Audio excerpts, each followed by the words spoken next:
Hello, কেমন আছো সবাই? Welcome back to mum and মানস্কিন। তো অনেক বাচ্চারা কিন্তু ডিম খেতে একদমই পছন্দ করে না, কারণ ডিমের একটা গন্ধ থাকে। ওই গন্ধটা অনেক বাচ্চারা কিন্তু খুব সহজে নিতে পারে না, মানে ওরা খেতে চায় না। তো আজকে আমি এমন একটা রেসিপি তোমাদের সাথে শেয়ার করছি, যে রেসিপিটা কিন্তু খুবই কমন হলেও এটা কিন্তু বাচ্চাদের ভালো লাগবে, যেসব বাচ্চারা ডিমটা খেতে একদমই পছন্দ করে না। এই খাবারটা কিন্তু বানিয়ে তোমরা বিকেলবেলার স্ন্যাক্সে বাচ্চাদেরকে ইজিলি দিতে পারো, এবং খাবারটা যেমন হেলদি তেমনি কিন্তু সুপার টেস্টি। বাচ্চাদের কিন্তু খুব পছন্দের খাবার হতে পারে এটা। আর বাচ্চাদের কেনই বা ভালো লাগবে না? এই খাবারটা তো মুখে দিতে না দিতেই মিলিয়ে যায়। তো সেই জন্য বাচ্চা বড় সবারই কিন্তু এটা পছন্দের খাবার হতে পারে। তো দেখো, খাবারটা বানানোর জন্য আমার যা যা লাগছে, আমি একটা ডিম নিয়ে নিয়েছি, হাফ কাপ মতো মিল্ক নিয়ে নিয়েছি উইথ ক্রিম। সরটা আমি না রেখে সর সমেত আমি এখানে দিয়ে দিয়েছি। আর সঙ্গে দিচ্ছি এখানে 3 থেকে 4 ফোঁটা ভ্যানিলা এসেন্স।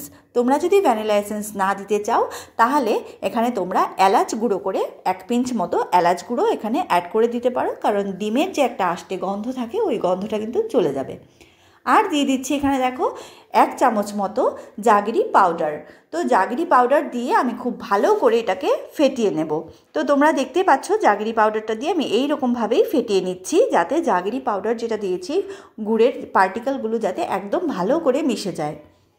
এরকম ধরনের দুধ আর ডিমের প্রিপারেশন দেখলে তোমরা অনেকে জিজ্ঞাসা করো অনেক সময়, যে দুধ আর ডিম বাচ্চাদেরকে একসাথে দেওয়া যাবে কি না, বা ডাইজেশনের কোনো প্রবলেম হবে কি না।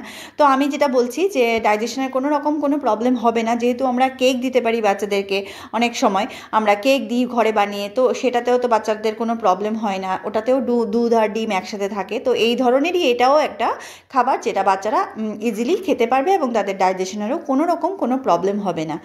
তো দেখো, আমি ওই প্রিপারেশনটা করে নেওয়ার পরে ছোট একটা বাটির মধ্যে আমি ওই মিক্সচারটাকে, ডিম আর দুধের যে মিক্সচারটা তৈরি করেছি সেটা ঢেলে নিয়েছি। ঢেলে নিয়ে আমি এখানে একটা কড়াই বসিয়ে তার মধ্যে আমি জল দিয়ে, মোটামুটি পরিমাণ মতো জল দিয়ে জলটাকে ফুটতে দিয়েছি। ফুটে ওঠার পরে আমি এখানে একটা স্ট্যান্ড বসিয়ে বাটিটা ওর মধ্যে ভালো করে বসিয়ে দিয়েছি। দিয়ে আমি একটা ঢাকা চাপা দিয়ে আমি 10 মিনিট মতো এটাকে কুক হতে দেবো। এই খাবারটা হতে 10 মিনিট সময় লাগবে, এবং আমরা এই 10 মিনিট খাবারটা হতে টাইম দেব। 10 মিনিট কিন্তু আমরা ঢাকনাটা না তুলে অপেক্ষা করব।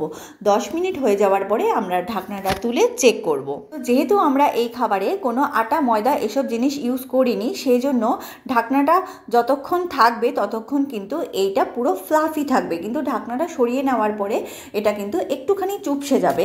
যেহেতু আমরা এখানে কোনো আটা ময়দা বা এখানে কোনো বেকিং পাউডার বেকিং সোডা এসব জিনিস অ্যাড করিনি, সেই জন্য কিন্তু এটা চুপসে যাবে, তাতে কিন্তু কোনো ব্যাপার নেই। তারপরে আমরা চেক করে নিচ্ছি। দেখো, একটা ছুরি বা টুথপিকের সাহায্যে আমরা চেক করে নেব যে ক্লিয়ার বেরোচ্ছে কিনা। যদি টুথপিক বা ছুরিটা যদি ক্লিয়ার বেরোয়, তার মানে মনে করতে হবে যে খাবারটা পুরোপুরি হয়ে গেছে, একদম ওয়েল কুকড। এবার আমরা সার্ভ করব।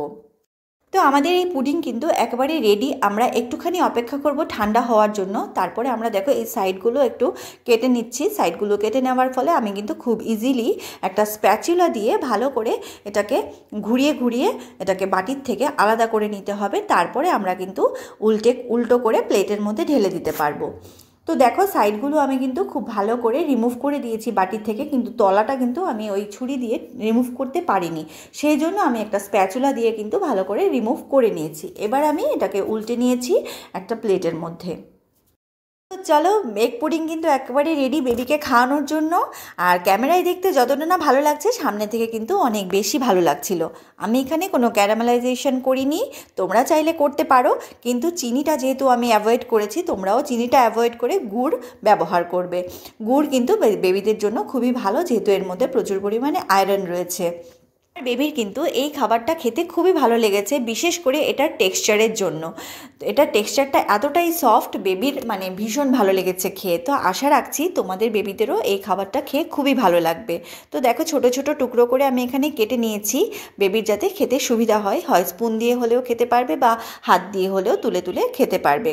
তোমাদেরকে দেখাই এটা কতটা সফট হয়েছে। তো দেখেই বুঝতে পারছো কতটা সফট হয়েছে, আর বলে বোঝানোর কিছু নেই। তো এই রকম খাবার কিন্তু তোমরা বেবিদেরকে ইজিলি করে দিতে পারো সন্ধ্যের টিফিনে। যে সমস্ত বেবিরা ডিম খায় না ডিমের গন্ধের জন্যে, সেই সমস্ত বেবিরাও কিন্তু এই খাবারটা অনেক মজা করে খাবে। তো মায়েরা কিন্তু আমাকে জানাতে একদম ভুলবে না যে তোমাদের বেবিরা এই খাবারটা পছন্দ করলো কি করলো না। কমেন্ট সেকশানে কিন্তু তোমরা আমাকে অবশ্যই জানাবে। আজকের রেসিপিটা যদি তোমাদের ভালো লেগে থাকে অন্তত একটা লাইক করে দেবে। তোমাদের এই একটা লাইক কিন্তু আমাকে নেক্সট ভিডিও বানাতে অনেক বেশি ইন্সপায়ার করে। তো আর যদি চ্যানেলে নতুন হয়ে থাকো তাহলে চ্যানেলটিকে অবশ্যই সাবস্ক্রাইব করে মাম এন্ড মানচকিনের পাশে থাকবে। আর বেল বাটনটাকে প্রেস করতে কিন্তু একদম ভুলবে না। তো দেখা হচ্ছে নেক্সট ভিডিওতে। ততক্ষণ ভালো থেকো, সুস্থ থেকো, টাটা।